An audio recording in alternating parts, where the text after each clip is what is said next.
Christian, vous avez regardé? Ah, suivez, c'est beaucoup. Enfin, vous l'avez regardé déjà? Je l'ai regardé déjà, oui. Vous en pensez quoi, honnêtement? Très honnêtement, je pense que c'est grave. Je pense que c'est très grave. Qu'est-ce qui est grave? Pas vous, mesdames, je sais que vous êtes formidables. Mais je pense que d'en arriver là, à un moment, j'aimerais bien que de temps en temps, sur les grandes chaînes, à des heures comme ça, on voit des gens, je sais pas, brillants, qui nous inspirent quelque chose, qui ont un truc de plus que nous, qui nous filent envie de comprendre des trucs sur le monde, sur ce qu'on est. De mettre en scène comme ça le discours abscon et la médiocrité, ça me saoule. Voilà. Ah bon, ça, vous avez envie de dire quelque chose, Marie-France? No comment. Ouais. Chantal? C'est pas tellement fait pour être commenté, ceci. Non, mais en même temps, c'est un peu sec, quoi. On ferme, on s'en va. Chantal, vous comprenez son discours ou pas? Mais oui, non, mais je dis qu'on n'est pas forcément en télé-réalité, je ne l'étais pas moi-même, c'est vrai, mais on n'a pas aussi forcément envie de se prendre la tête chaque soir, il faut aussi se la libérer, il faut aussi voir des choses... exactement, il faut aussi se libérer, il faut aussi voir des choses un petit peu comme ça, et on n'est pas pour autant débiles, Ah non, voilà, on passe bien... Non, il a dit que les discours étaient... Voilà, le discours... Ne confondons pas, essayer de voir quelque chose de brillant et se prendre la tête. Il n'y a pas de discours. On ne peut pas simplement ranger tous ceux qui réfléchissent dans le clan de ceux qui se prennent la tête. C'est quand même un amalgame très dangereux. Oui, mais vous avez vu le nombre de téléspectateurs qui le regardent? C'est très Je vous regardé. félicite. Alors Ça veut dire qu'ils regardent, hein? Ça veut dire qu'ils ont Justement. Et la réponse à la question de Jean-Marc, c'est qu'est-ce que vous en pensez? Je pense que c'est grave. Mais non, Je pense que c'est grave parce qu'il y a Alors, beaucoup de gens qui regardent. la France est grave. Est-ce que j'ai dit ce que j'avais à dire? C'est bon, allez, on va parler de Kaamelott, donc avec cette bande dessinée qui sort aujourd'hui, Le Serpent Géant du Lac de Long. Ça veut dire quoi? Ça veut dire que Kaamelott continue à attirer quand même énormément de gens. Il y a vraiment des fans, hein, il y a des grands accros de Kaamelott. Oui, c'est ce qu'on appelle, c'est à double tranchant, c'est ce qu'on appelle culte. Donc il y a un noyau de fans qui attendent sans arrêt la suite ou la continuité de ce qu'il y a là. Moi, j'adore toujours raconter des histoires. On parle de produits dérivés. Je ne fais de produits dérivés que ceux qui racontent des histoires. Il n'y a pas de produits dérivés qui ne servent qu'à décorer ou à... Il y a des histoires dedans et je les écris toutes. Je ne fais pas écrire. Mais là, le fait d'avoir fait une bande dessinée, c'est pour attirer un public plus jeune? Enfin, pour élargir le...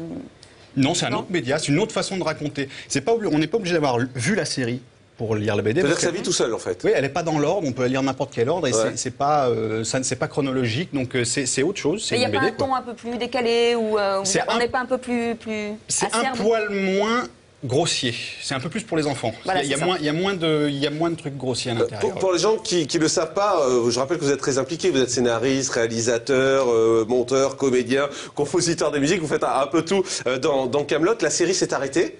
Est-ce qu'il va y avoir une suite? Allez, dis oui, dis oui. Oui, mais la suite de la série, elle est au cinéma. Elle est au cinéma. Ah oui, mais plus à la télé alors. Ah non. Pourquoi? Parce que c'est une histoire finie. C'est une histoire qui se finit en 3 volets pour le cinéma. Mais je sais comment et j'ai rien à rajouter. Il faut que j'attende d'être sur le grand écran. Mais ça déçoit un peu aussi peut-être les gens qui étaient fans, qui avaient l'habitude de regarder ça sur M6. C'est un vrai rendez-vous, c'est un peu fait pour créer une frustration. Cher Jean-Marc, contrairement à votre magnifique reportage qui explique que je m'en mets plein les fouilles, je vous remercie de me faire à chaque année, c'est toujours un grand plaisir. En fait, si je voulais gagner plus d'argent que ça, je pourrais. Le problème, c'est que mon histoire a une fin, que je la développe. Une fois qu'elle sera finie, c'est terminé, je ferai autre chose. Et en même temps, gagner de l'argent, c'est pas quelque chose de honteux. Hein. C'est bien. Moi, j'adore ça. Voilà, d'accord, mais moi aussi. Hein. Je vous confirme. Très bien. Moi aussi, c'est très bien. Donc, Moi, je trouve ça très bien. c'est vrai qu'en France, en général, c'est pas très bien vu, mais là, je trouve qu'au contraire, quand on fait ce reportage, c'est pour montrer que vous avez créé un super business, au contraire, et c'est plutôt un hommage qu'une dénonciation. Effectivement, je suis resté honnête tout le long, je fais ce que j'avais à faire, si ça marche, je suis très content, mais du coup, je l'assume. Et c'est quoi le truc en plus? Parce qu'on voit que c'est programme court, parce qu'au départ, c'est quand même un programme court, ça a beaucoup de mal à trouver un ton, à trouver un style, il y en a plein qui ont marché, qui ont moyennement marché, le vôtre s'est imposé assez rapidement. C'est quoi le truc en plus? Parce que c'était pas évident quand même. Aller chercher une histoire comme celle-là, en faire un programme court sur M6 qui marche, on s'est dit, qu'est-ce qui fait que là, ça a pris?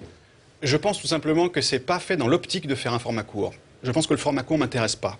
Ça a été le cahier des charges. Non. Même pas dès le début? Au début, c'était bien parce qu'il y avait à présenter les gens et les lieux. Donc, en petites tranches très courtes, c'était très facile. On peut vraiment naviguer de partout. En revanche, j'ai envie de raconter des histoires. Et raconter des histoires en les découpant en petits morceaux de 3 minutes 30, c'est pas toujours évident. Donc, j'étais très heureux de la possibilité que j'ai eue de faire des grands formats.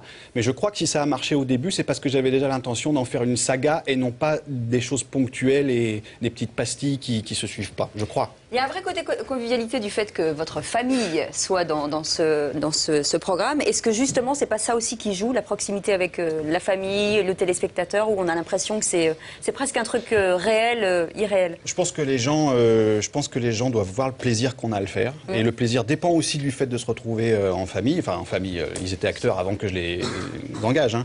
Mais je veux dire, je les fais venir parce que j'ai envie de jouer avec eux.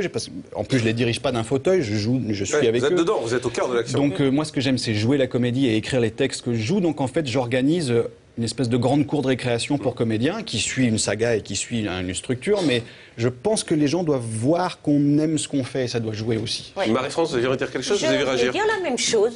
Ah bah, nous, bien, on a aimé ce qu'on a fait.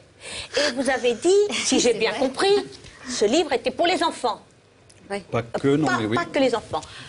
Parce que, si j'ai bien compris, vous ne pouviez pas faire les autres parce que c'était un peu grossier. C'est vous qui l'avez dit. Non, j'ai dit que c'était un petit peu moins grossier qu'à la télé. Voilà. Donc Bah, ah, c'est fini là, d'accord. Nous, est-ce qu'on était grossier? Nous, est-ce qu'on était grossier? Je pense que parfois, oui. Parfois, oui, mais pas tout le temps. D'accord. Bon, en tout cas, voilà, Alexandre Astier. Jean-Marc, je suis séché. Je me suis fait défoncer. C'est terrible, là. Allez, c'est Kaamelott, c'est paru chez Casterman. Merci beaucoup, Alexandre Astier, d'être passé sur notre plateau. Vous reviendrez quand le film sortira, bien évidemment, pour nous en parler. Avec nous, toujours Chantal, de Qui veut épouser mon fils, Marie-France, de Qui veut épouser mon fils également. On va avoir l'occasion de reparler avec vous dans un instant. On va revoir des extraits de l'émission. Vous allez pouvoir les commenter pour nous. Auparavant, je vous propose d'accueillir Ariane Brodier.